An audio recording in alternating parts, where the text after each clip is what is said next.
the villa in the country. Of course, nothing like it was intended.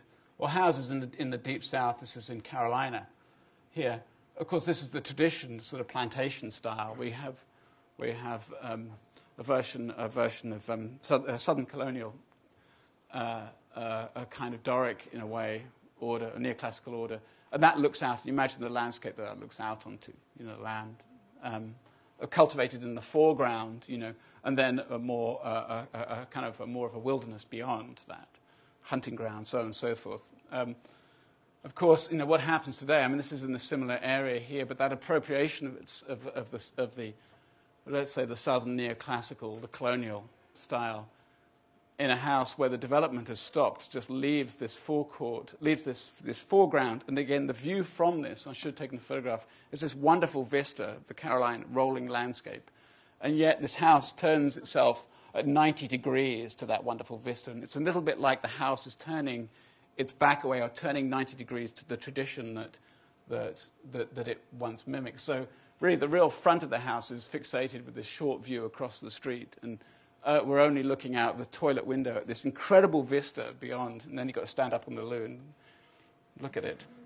A rustic pile. Again, associations with the terminology of grand houses. In England, you call your if you're a member of the aristocracy and you've got a big mansion in the country, you call it your rustic pile. Here we are in Phoenix, Arizona, actually up in Anthem. And you get a different version of the rustic pile.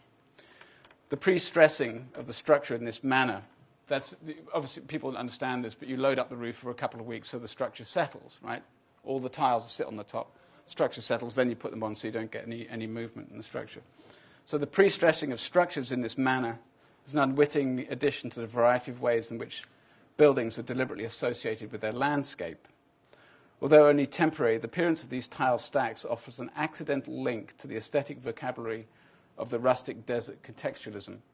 In regions of rapid urban expansion, like Arizona, however, the rugged informality of this roof creates the illusion of a building that is being consumed by the landscape, rather than vice versa. Okay, one standard one-car stall. So I hadn't seen this, and I think this is new. Somebody tell me.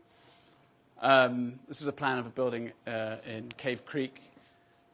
Casa Grande, between Tucson and Phoenix. And it's the first house where I've seen where almost the entire